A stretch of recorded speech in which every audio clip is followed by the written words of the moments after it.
Okay, perfect. Thanks for having me here. And so I've given several talks, but this talk is like a first of many kinds, and I thought I should just point it out. Never had this big an audience for any of my talks, so this is one of the biggest audiences I've ever had. And I've also not given many programming talks. This is my second programming talk. But I think the most important part of how this talk is very different is the first talk that I have rehearsed in front of the Customs and Border Patrol. So I took the bus from Montreal yesterday, and so it was late in the night, and so they asked me a question, okay, so why are you traveling to New York? Usually my answer is, okay, I'm going here to see a friend, but this time around I said, okay, you know what, let me just tell them I'm giving a talk. So then they probed a little bit further, and I said, they were really confused that why is an operations management professor from a Canadian university giving a talk to a bunch of hackers, data hackers from New York at Newton, a company that deals with predictive learning analytics, right? I mean, nothing really fit. So I spent like a good half an hour trying to explain to the guy who actually was pretty good. I tried to explain to him what interactive documents are, how does it fit in with what I do. So it was actually a very good rehearsal. So on that note, let me get started with today's talk. So I'm going to be talking about interactive documents. Now, before we kind of move on, I just wanted to kind of quickly give you a perspective of what an interactive document is. I mean, it's something that everybody knows about, has experienced. An interactive document is essentially any document that allows the user, the end user, to use it in one or more ways. Okay? Now, in my mind, one of the best examples of an interactive document is this visualization of the 512 paths to the White House. Now, unfortunately, I was not able to embed it in the slide deck because for some reason, all these interactive visualizations don't fit well as iframes. So I've just chosen to do a screenshot. So this is a terrific example of an interactive document. Okay. Another example, which actually I just picked up today, there was this nice visualization of Airbnb versus hotels, a price comparison. This is again just a screenshot. This article talks a lot about, it really allows you to kind of play around with the data, see what's happening. Okay. Now these two are interactive visualizations. Another one of my favorite examples, this is actually a screenshot from Khan Academy. And for those of you who have tried Khan Academy out, it's a nice little tool where students can practice concepts that they've learned. So as opposed to just giving a static PDF where you can do limited stuff, this setup allows them to really interact. They can ask for hints. They can check their answer. So it makes the experience a lot better. Okay? So clearly, interactive documents are superior to static documents from a user perspective. But why don't we see a lot of interactive documents being created? I thought about it, and I think the answer to the question is there are not too many tools that help create such documents easily. Okay? And my motivation to all this actually came from I teach statistics at McGill, and I was very frustrated with all the tools that existed. I couldn't embed content. I couldn't embed videos. I couldn't embed interactive content. And so that's how I got started in this. So today's talk is going to be focused on how to make it easy to create, style, and share interactive presentations, interactive documents from R. Okay? I have a question to some of you. So how many of you have heard the concept of a dynamic document? Okay, so a dynamic document is essentially a document where the source, okay, can dynamically generate output. So essentially think about a report that you write with a whole bunch of tables and figures. A dynamic document is one where if the underlying data changes, you can essentially run the document, execute it, and you'll be able to produce the required output. Okay, so my talk is also going to be about dynamic documents, and dynamic documents and interactive documents are actually independent of each other. So my talk is going to be about dynamic interactive documents. So let me go over how I've organized my talk. So I'm going to give you an overview of dynamic documents. Then I will move on to creating documents for the web using some of the tools that are there and some of the tools that I created. The third point here is about injecting interactivity. So I'll talk a little bit about various kinds of interactivity that can be injected into a document, and time permitting, I can also show you a couple of demos which would kind of bring things to life. Then I'm going to talk a little bit about interactive visualizations. It's a big topic by itself, but I'll kind of, depending on the time I have, I'll cover some aspects of it.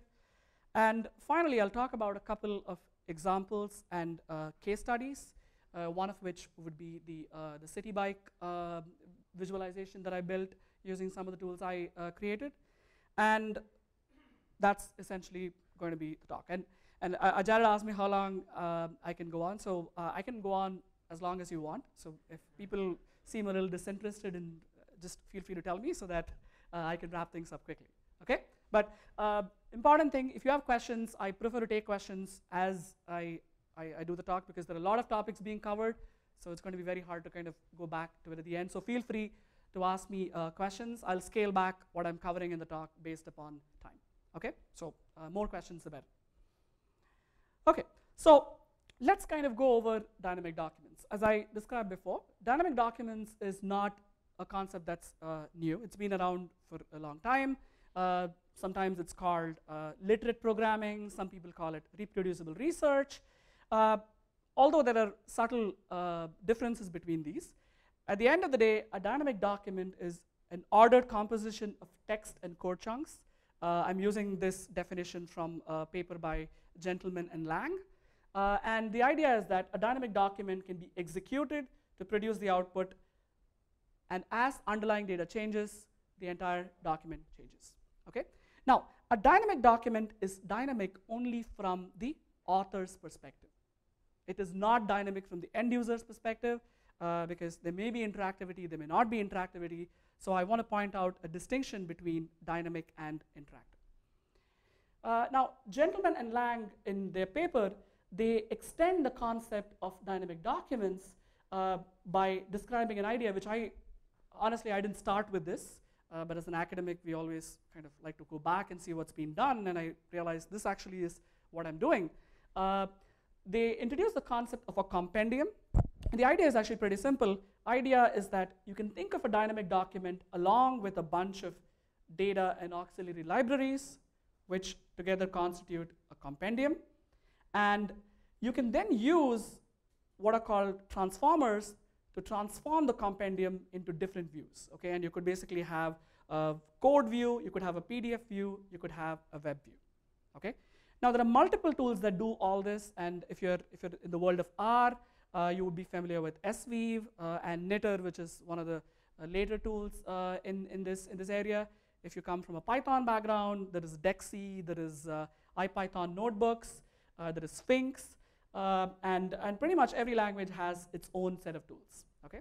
Now, my focus is going to be on just one of these views. Okay? I'm going to be focusing on the web view, because I believe the web view is the one where you can inject a lot of interactivity. Web browsers have made great progress in terms of what they can do.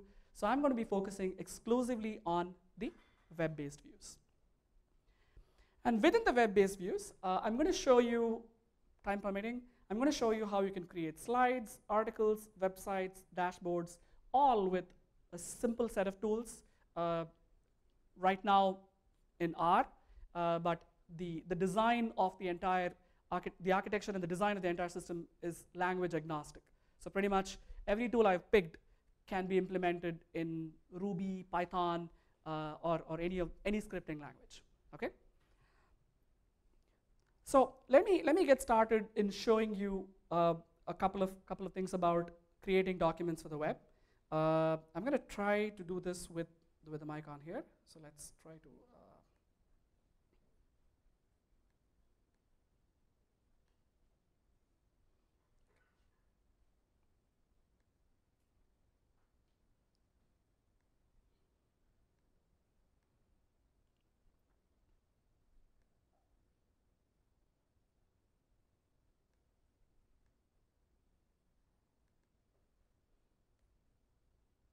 I'm just going to increase the font size so that everyone can see it. Our studio preferences.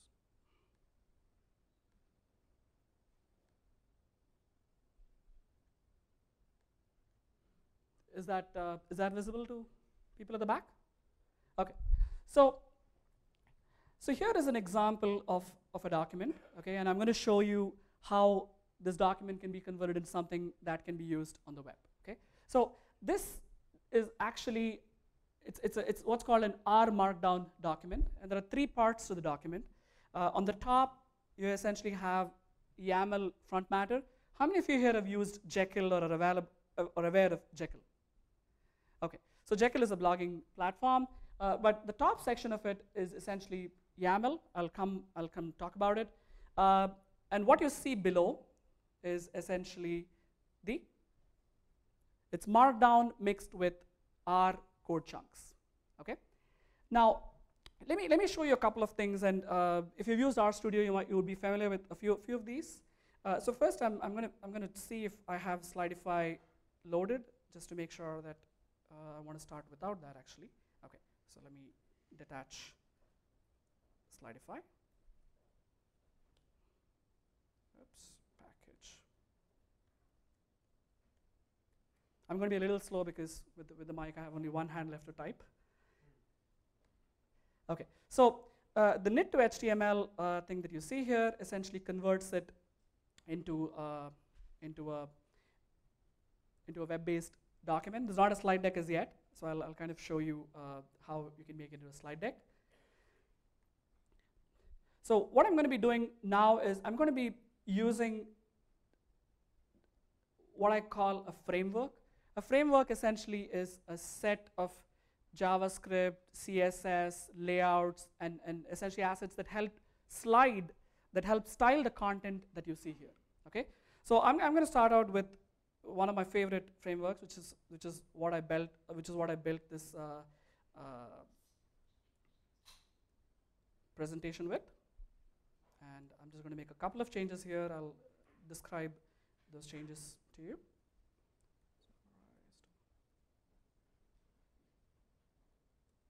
Okay. So let me press the knit HTML button, and you'll see.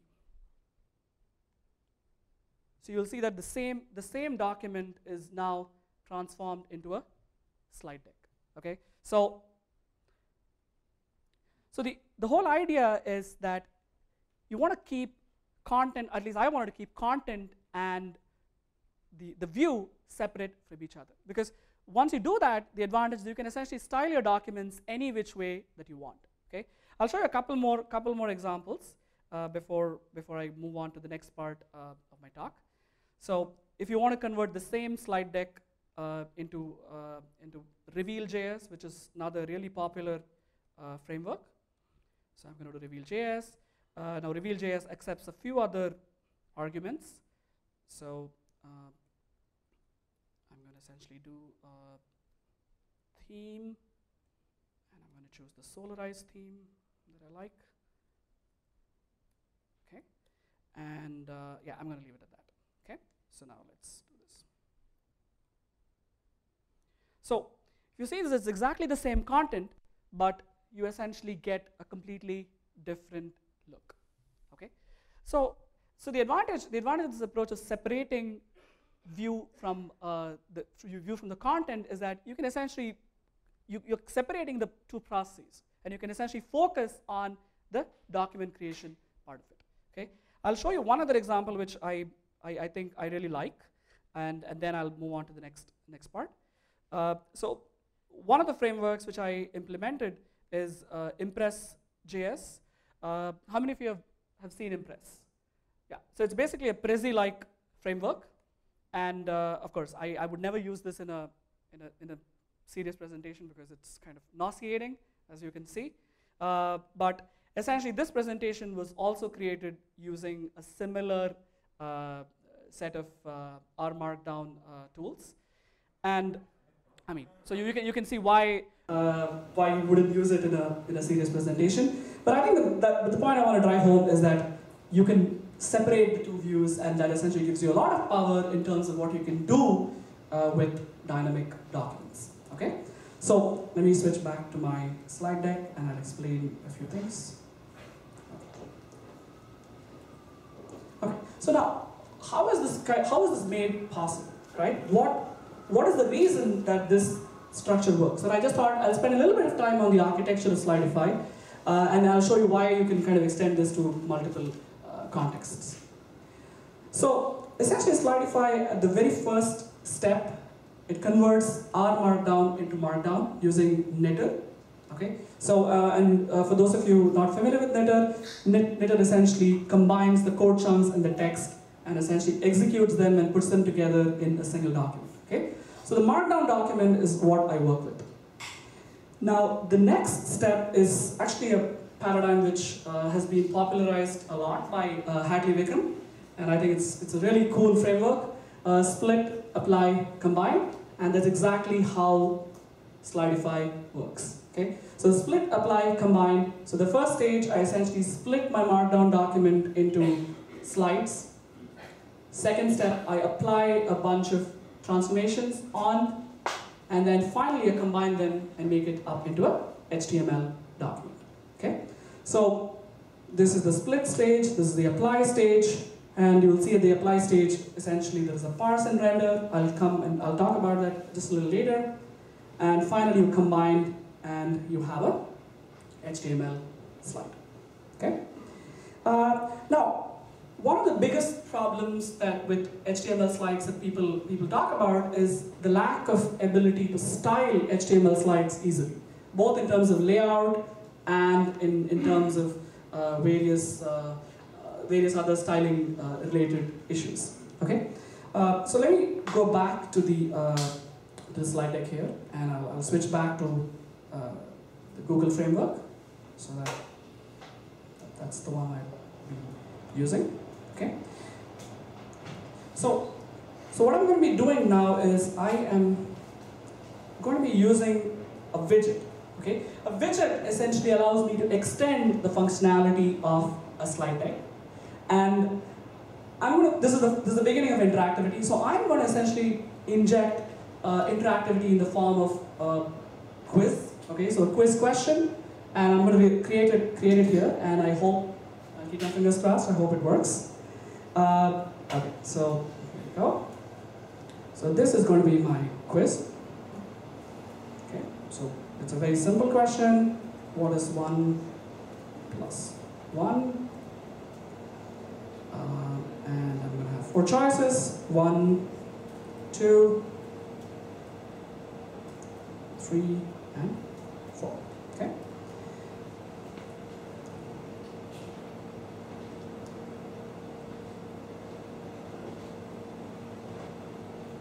I'm going to add a hint, and I'm also going to add an explanation. Okay. So the hint is just going to be, this is a hint, and this is just so that you can see where it shows up on the screen. And this is an explanation.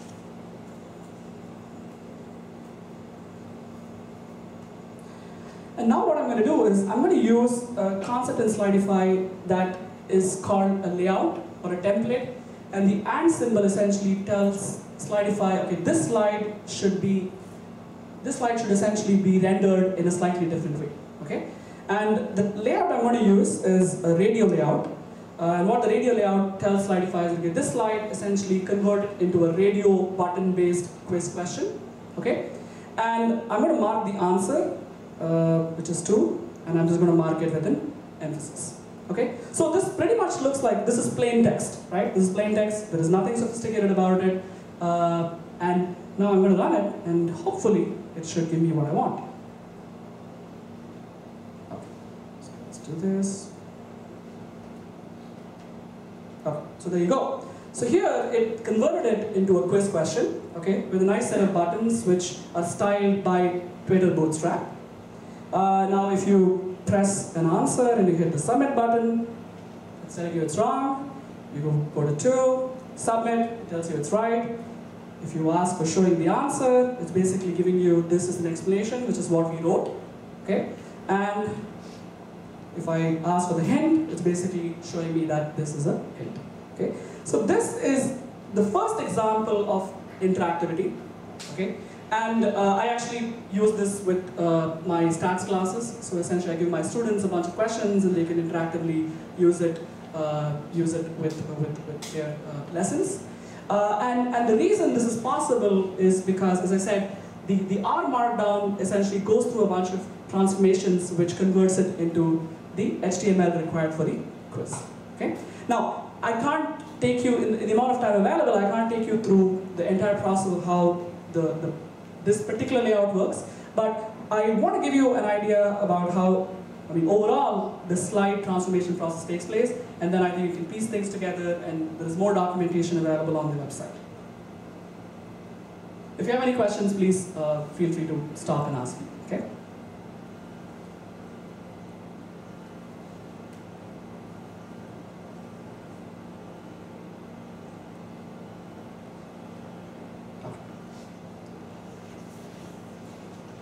So I'm going to be talking, so the journey of a slide. So what happens to the slide? So I showed you this particular graphic where I said a slide is going to be parsed and then rendered. Okay? And this is actually the step that gives Slidify the power. Okay? And I'll take you through a very simple slide. So this is a very simple slide. If you can see, there is some markup on the first line along with the 3 dashes, and then there is a slide title, and there are contents of the slide. Okay? So the first step in slidification, this slide is essentially parsed and it's converted into a payload, okay? And essentially the payload, as you can see, the title is isolated, the content gets isolated, there are a bunch of other properties, the ID, the background, and similarly you have the header, okay?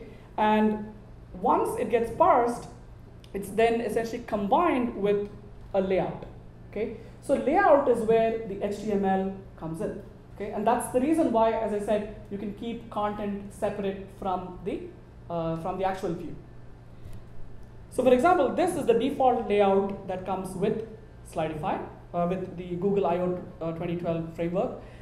It's essentially a mustache template, and if you're not familiar with mustache, it's actually a very simple, logicless templating framework, and all that you need to know is that if you look at any of the quantities inside the braces, okay, those are like placeholders, okay? So where you see slide.class, that will get substituted with the class of the slide. Okay, in this case, there is no class, but if there were a class, then it's going to get substituted.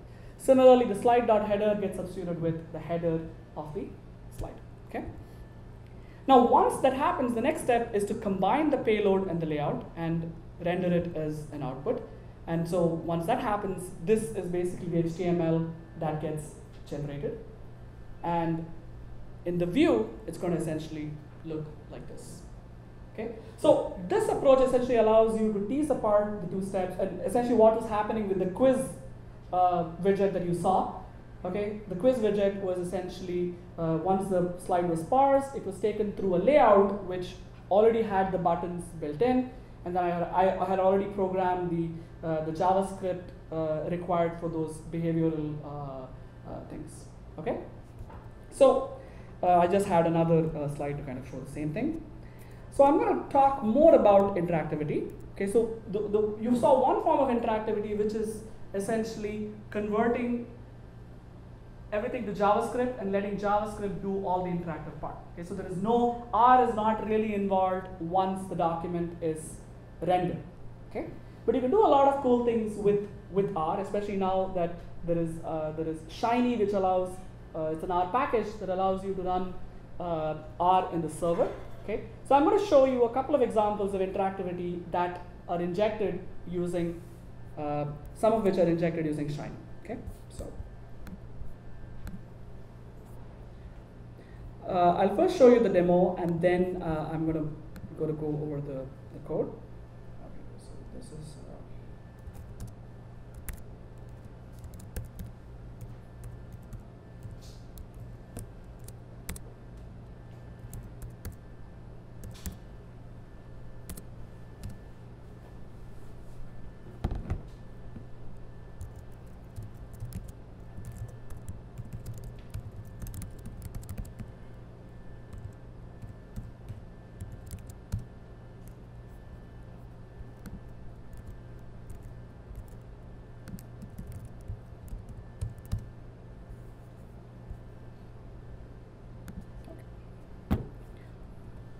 So this is something that you've already seen. So the next kind of interactivity that's already built into Slidify, I'll show you the markup required to create this particular slide. So this text box that you see here, some of you may not be able to see the code, the font is small, but essentially it allows you to embed our code in an interactive format. So this is actually something that I can run the code and I can create a ggplot2 graph live. Okay, so right now this is wired up to Shiny, which means that it will work only offline. But I have another version which is wired up to OpenCPU, which means that you can actually use these kind of slides online. So let's say you have an R package and you want a bunch of tutorials, you can actually put this online and somebody can play with the code right there. Okay, I'm going to show you one more example which actually I really like. The same here. So it's a Google visualization. So Google Viz is a package that helps create Google visualizations. And I'm going to create a motion chart. Okay.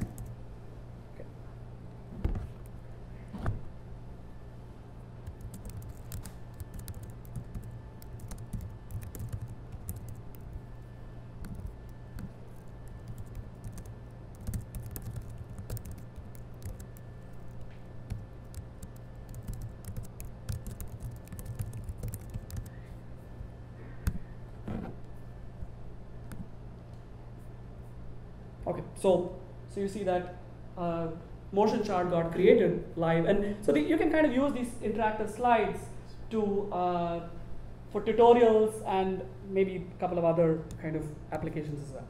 Okay, now another kind of interactive slide, okay, is so this actually is a Shiny app. So Shiny is one of the new packages, R packages that allow you to easily create reactive programming models. Okay, so this is actually a ggplot graph which can be controlled with the controls that you see on the left side. So I can essentially change the coloring of the points.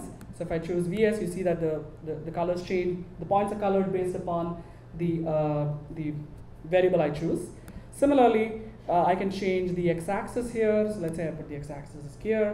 You can see that. So there's a lot of so it's like reactive changes happening. Okay, I'll show you the code for this, but I wanted to get through the kind of interactivity.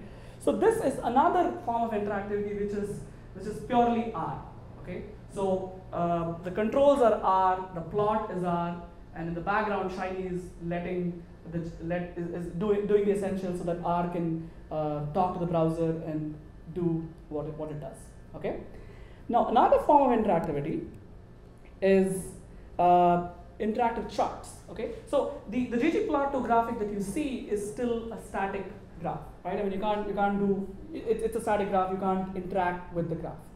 So another example that I want to talk about, and this is based on another R package that I will be describing in more detail, is R charts, and I have an example here which actually creates an R chart plot in the browser.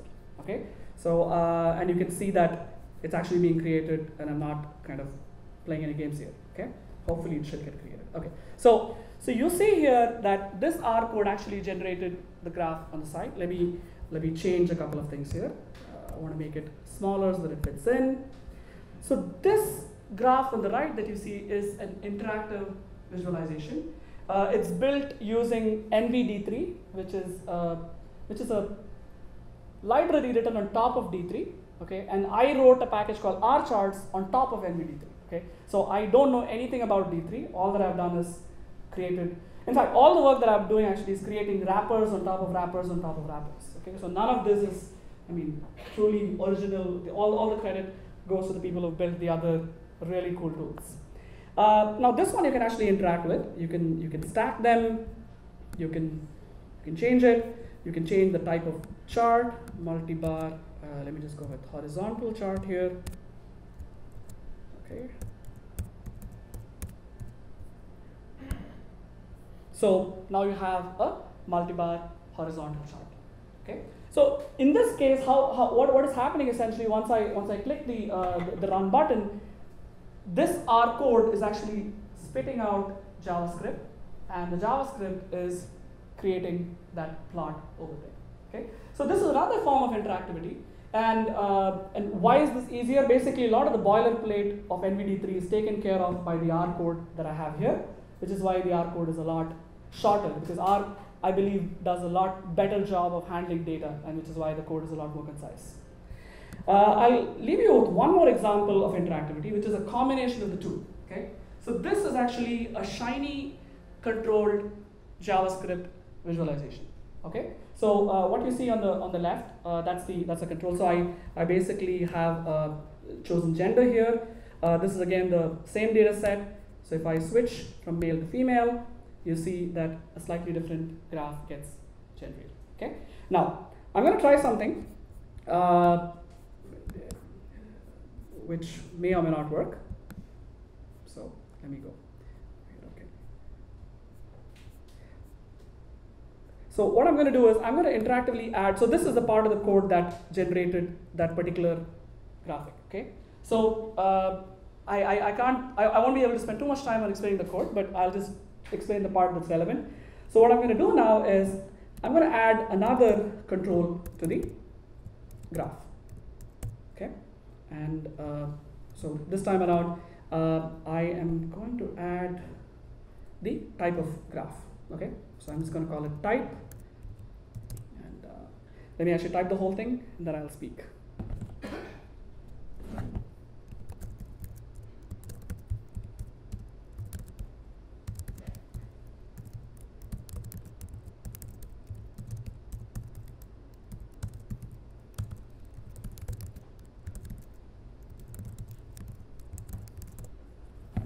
So what this does, this is the UI side of it. So this select input statement essentially creates a control that will give you a drop-down menu with multi-bar chart and multi-bar horizontal chart as the options.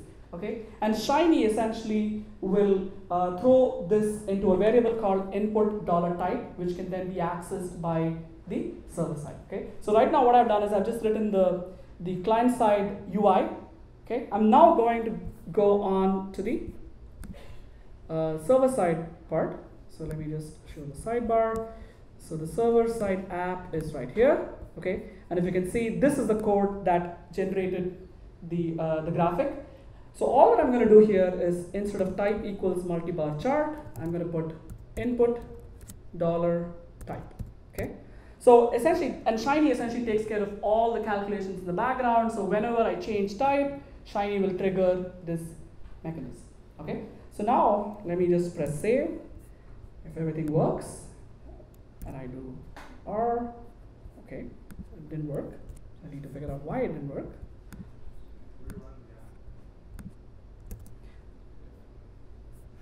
Okay, yeah, that's a good idea.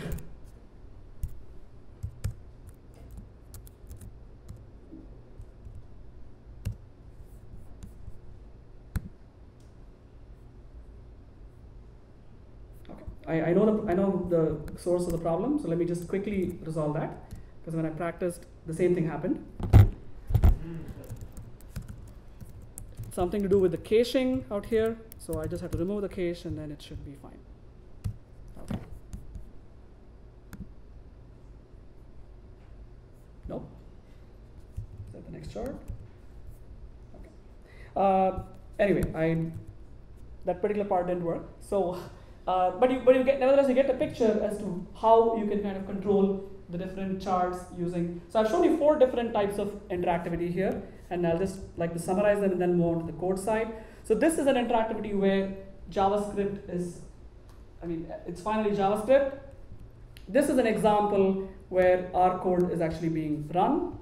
This is an example where R is controlling R again, and the final example that I showed you here was something where R was used to control the controls, and then once you created the visualization, it was an interactive JavaScript-based graphic. Okay, so let me show you some of the code out here, and I'll quickly just take you through some of it. So, okay, so this is the interactive slide that you saw. Okay, so you saw an interactive slide that created the ggplot2 graphic. And if you look at the code carefully, there are only a few differences from what you would have done if you had written it as a regular knitter document. Okay, so a couple of things. So the and interactive that you see here, it's telling Slidify, okay, this particular slide should be taken through the interactive layout. Okay, an interactive layout has already been built to kind of take care of all the HTML, all the nice buttons and all that stuff. So I don't have to touch it again.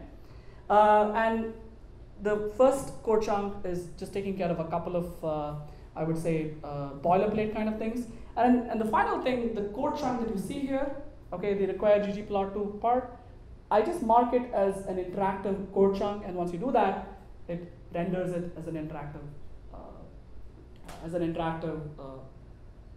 element. Okay, so this is again very useful for tutorials and other kinds of things. Okay, I'll show you one more example, and this example also I've had a little bit of difficulty sometimes, but hopefully this time it should work.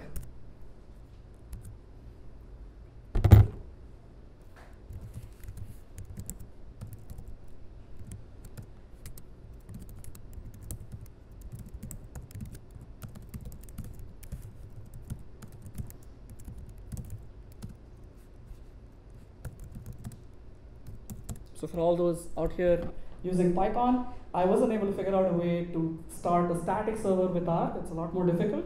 So I'm using Python here.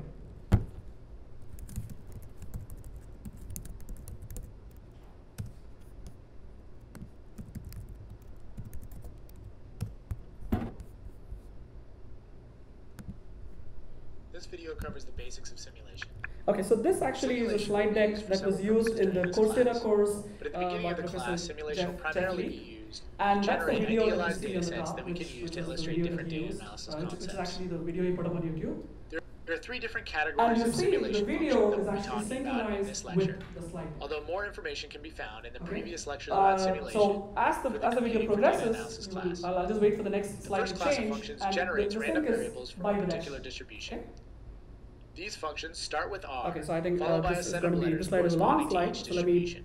do it. First, we're So going you to talk see, about now the I R advance the functions. slide, the video So here I is say also R foo, where advanced. foo represents Okay. the letters. You can do a similar thing with the binomial So distribution. this is another example of arguments are interactivity n, that can size, actually be and done probability. easily with Slidify, and Remember I'll that the show binomial you distribution how is it works. equivalent It to makes flipping a use certain of number of coins with a Popcorn specified JS, probability. which is a Here, tool built by you can Mozilla for generate synchronization. 10 different And the way it scenarios works with where each Slidify time is 10 different coins are flipped. I'm gonna just Each of okay.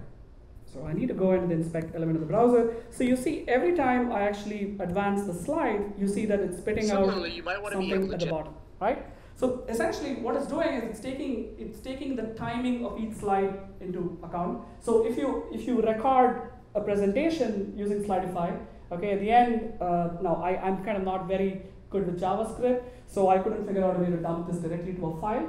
But right now the way it works is you create the presentation, you record it, you copy this into a JSON file, and then once you do that, you just activate the popcorn widget, and it's going to basically give you this thing. Okay. So to kind of summarize where I think this would be very useful and very highly applicable is you can kind of think of combining the interactive code execution with popcorn.js, where you can create interactive tutorials, right? Where you explain something, and then you can also make the video pause at the right times. People can execute the code, practice, and do other things. Okay. So these are a couple of examples that I had on interactivity with interactive documents, interactivity with Slidify. The next thing I want to talk about, and I think how are we doing on time, Jared? It's 8. 8. Okay. So I'll kind of try to wrap this up quickly. I don't want to keep people away on a Monday evening. So the next thing I want to talk about is a specific form of interactivity, which is actually integral component of interactive documents, which is interactive visualizations. Okay, so I essentially built a package called RCharts. This is a brand new website of the package, and essentially what RCharts does is, again, it uses the same philosophy as Slidify. It takes a familiar interface for our users, which is usually a plot x comma y comma data set, and then it creates JavaScript based visualizations using multiple libraries, and currently it supports 6 or 7 different libraries. I'll show you a couple of demos. Okay, So let me start with my first demo, and this is something which, if you've installed R charts, you can do it yourself.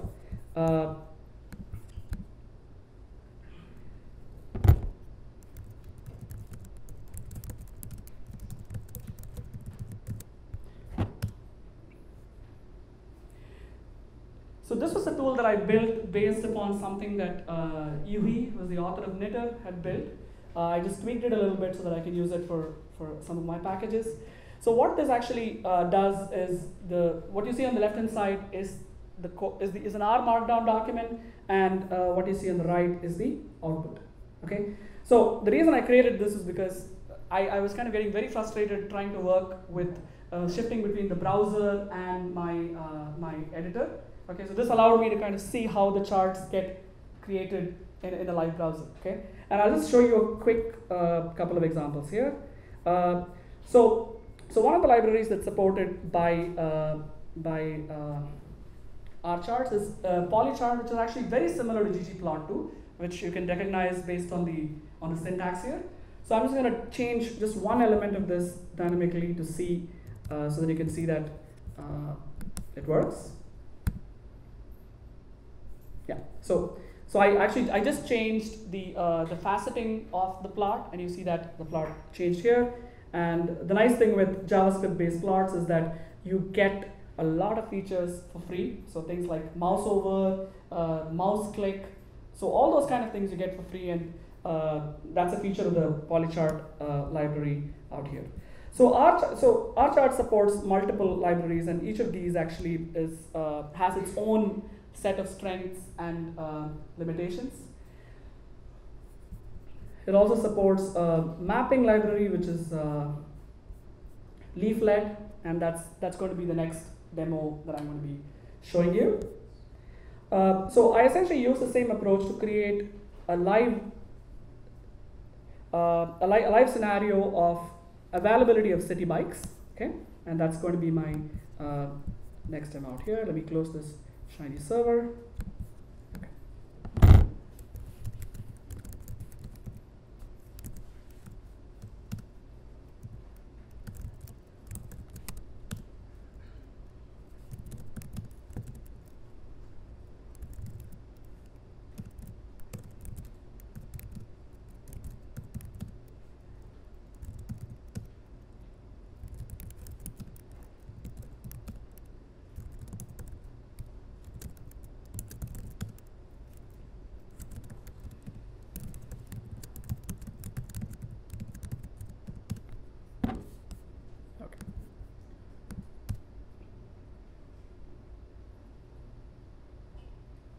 So I'll show you the code behind this, but what this essentially does is it basically picks data from city bikes and essentially runs it through R to calculate what is the availability of bikes at each of these locations, and then color codes it based on availability. So all the red locations over here are locations where the percentage of bikes as a total capacity available is very low. Now you can click on it to get more details. So if you click on it, so for example, this is Broadway and West 49th Street, no bikes available, total docks 51. Okay. Now this application is actually pretty straightforward to create using Shiny and R charts. I'm just going to open the code so that I'll just point out a couple of things that are interesting there. Okay. So essentially, there are three parts to the code, and I'm not going to go into too much detail. So the first part of the code, the get data function here, as you can see, pulls data from city bike, okay, and essentially it adds a bunch of fields. So it adds a color based upon the status of the particular station. It adds a pop-up, so which you kind of see, and that's pretty much what it does. Okay. Now the plotting part of the function that you see here, so this is essentially a plot based upon R charts. So what it does is it creates a new instance of leaflet. Leaflet is one of the libraries that R chart supports, and pretty much all the rest of the code essentially the second line here sets a particular map type. Okay, so you can see what happens if I change that. So right now, let me just change this to Stamen watercolor. Okay, and I need close Shiny server because Shiny doesn't refresh the global thing. So let me just run it again and local.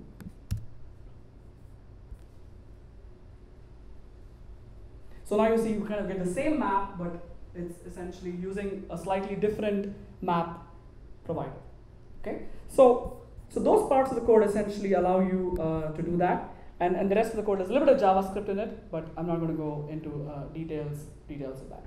Okay, so this is another cool example of what you can do with R and Shiny, and this is actually the server side of the code.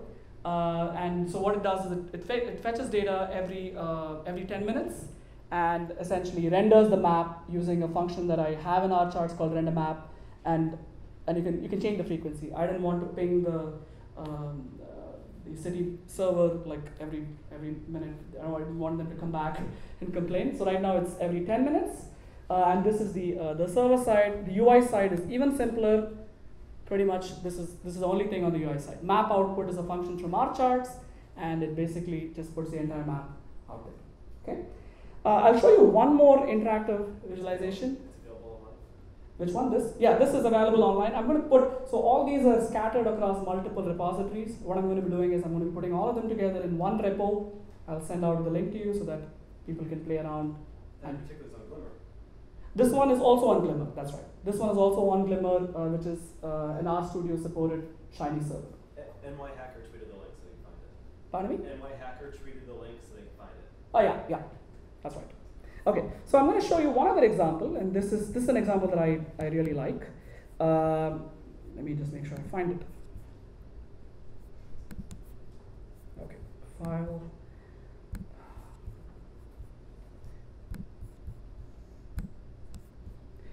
So like many of you, I follow sports. Of course, the sport I follow is cricket, which has a lot of data, but I haven't been able to get my hands on a good set. So this is an example of creating what are called bump charts. A bump chart essentially plots the progression of a team through the entire season. Okay. So again, the same strategy. I get data, so I'm going to run each of these commands here. I've done some data manipulations. I mean, this you can do in any language.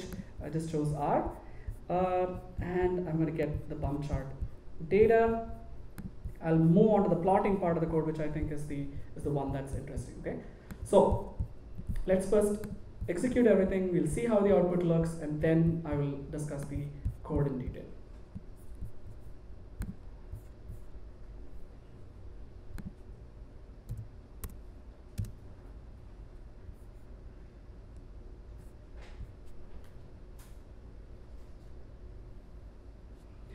So this is a bump chart. This is actually created using Rickshop, which is a library built on top of D3.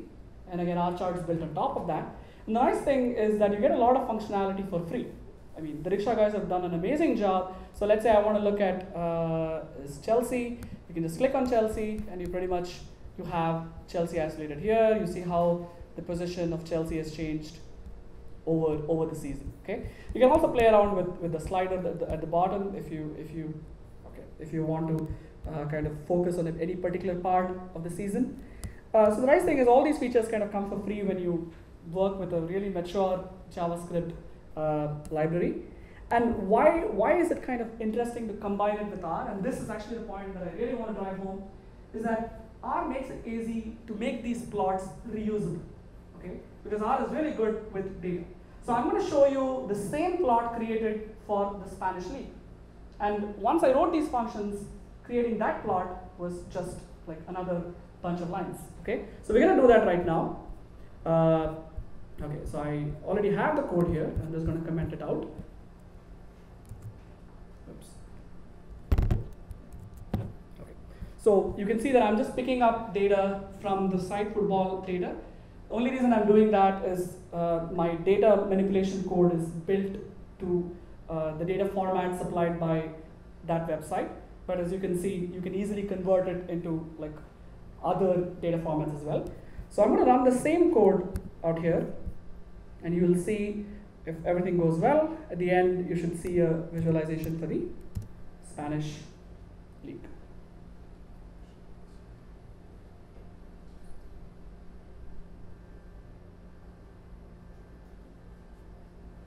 Okay, so I mean, you see the teams out here. So this is Barcelona, and then you have Real Madrid. And so once you create, so the biggest advantage of this approach is that once you create a plot once, it becomes reusable. You can just change the underlying data, and you can produce really interesting visualizations.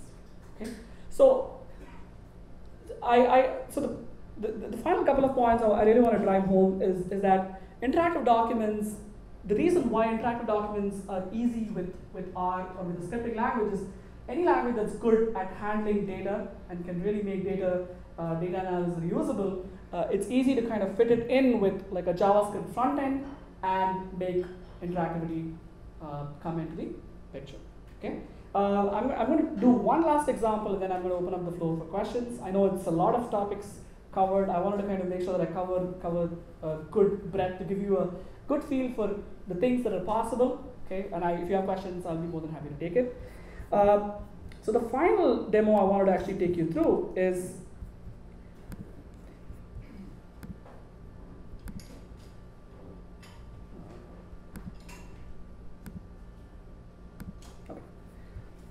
so this is actually the so if you think about it, if you can create a web page, you can create a website, right? It's just a looping that goes on. So I'm actually going to create, so the Slidify website, this is the Slidify website out here, okay? So you can see the various parts of it. I'm going to try to create the same website with all the content. You can see that there is no HTML in any of these folders, okay? There's no HTML in the root folder. I'm going to run it through a command which, for the lack of innovative naming on my part, I just called it Blogify. And so what Blogify does is basically it goes through all the R Markdown documents and creates a slide deck, creates a HTML page for each of them. Okay, and of course does a couple of linking as well with nav bars and stuff like that. Okay, so I'm going to change the. There we go. Okay, and let me open this. A little bit of styling in the browser. That's kind of gone a little awry, but otherwise you can see that the exact same slide, the website got generated with Slidify. So the point I want to kind of drive home here is that once you can produce like one page, right? You can produce a website, which is why I said you can essentially make documents of the web. You can write your content in simple R Markdown, and then you can let a lot of the background work be taken care of by JavaScript, CSS, and Slidify essentially provides this mechanism and does things in the background that leads to this. Okay, so that's actually what I have here. I have more examples, but I think it will be good to kind of take questions since I don't want to exceed beyond 8:30. So if you have questions, feel free to ask me. Yeah.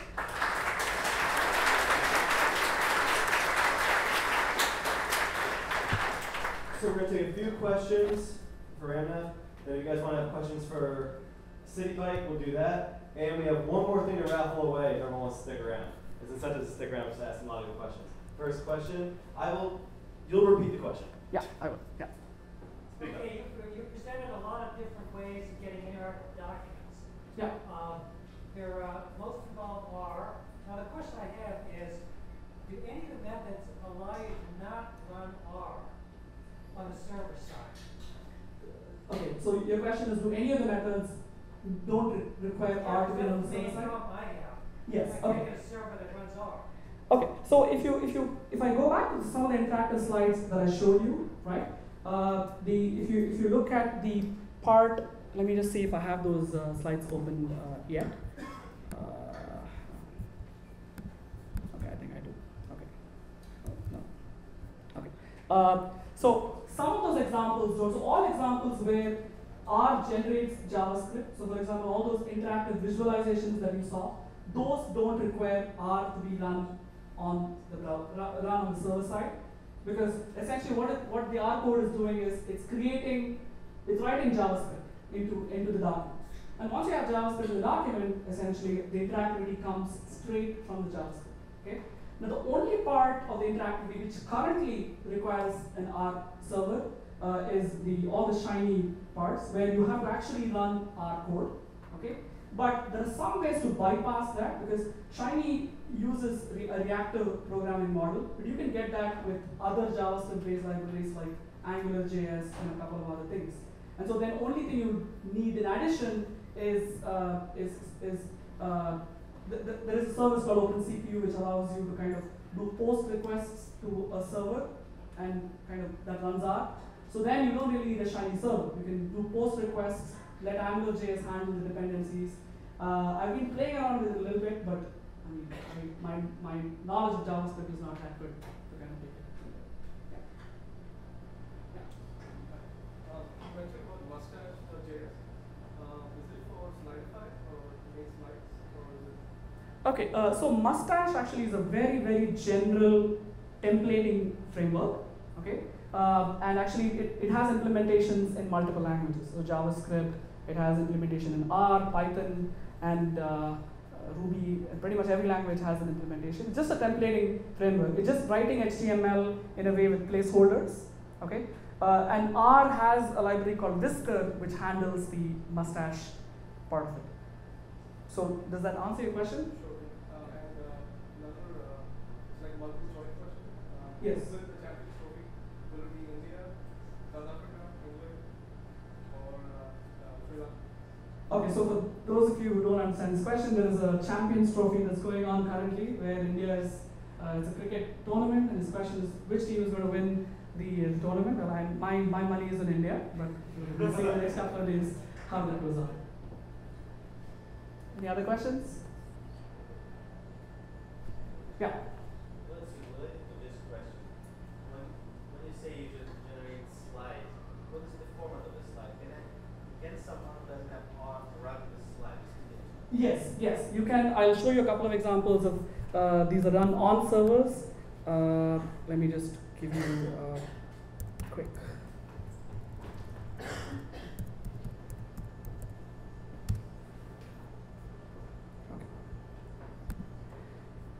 So for example, this presentation is online. It's on a regular server that doesn't run R. Okay, and everything on here. I mean, anybody who can access the website can see they don't need R on their computer to view these slides. Okay, so does that? This is not Shiny. This is not Shiny. To run Shiny, you need a Shiny server, and that's also open source, and you can actually you can install Shiny server, and RStudio has a free instance available right now. So if you need interactivity where you need R to actively run code, then you need Shiny. But if you're choosing to do interactivity through the other route, which is R writes JavaScript, then it's like a one-way street. Okay, and so all the visualizations I showed you, without the controls, essentially they're all they can be run without a Shiny server. And as I explained to him, you can take out the Shiny dependency completely if you're able to manipulate the JavaScript directly from JavaScript. Okay, but I do it with R, which is what I'm comfortable with. Yeah. Yeah. So how easy is this to debug?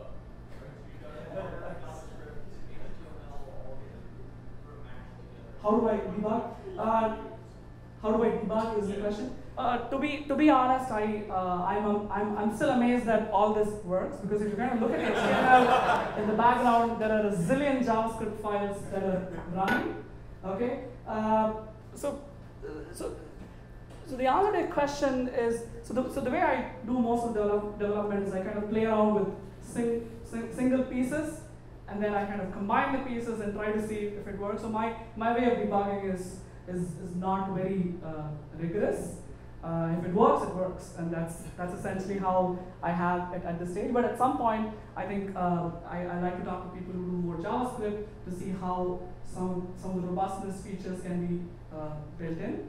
But I don't do any rigorous debugging, which I'm not a software developer by profession. So this is something that I just picked up. Yeah. So what is the advantage of having R server instead of just letting R write JavaScript? what's the advantage of having R on the server as opposed to writing JavaScript directly. So I think the biggest, so let me go back to the kinds of interactivity that I showed you, right? So one kind of interactivity was the interactive visualizations where the JavaScript could kind of handle everything. But if you required a step where a user action will require R code to trigger something else again, okay? Yeah. So for example, in the city bike example that I just showed, let me actually pull up the online version of that. Let's see.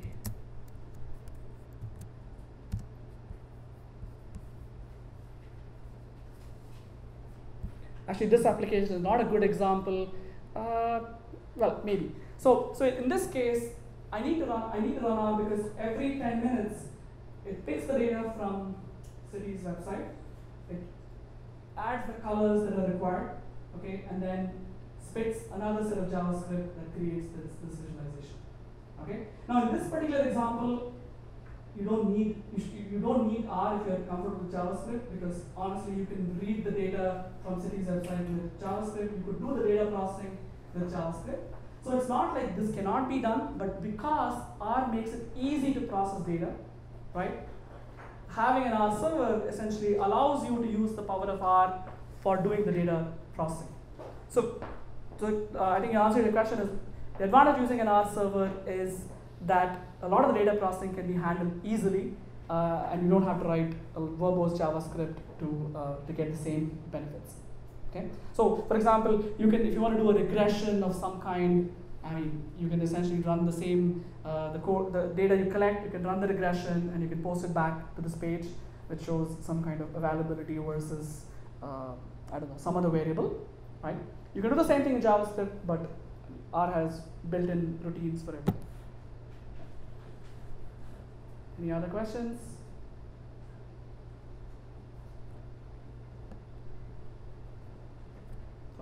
So I know I've talked about a lot of things. The websites are under active development. Documentation is also underway. So if you have any of your questions, I'm active on GitHub. So please post questions or any feedback that you have. And my whole idea is to make things really simple to create interactive documents. And this was essentially to give you a flavor of what are things that are possible. Okay? And thanks for coming.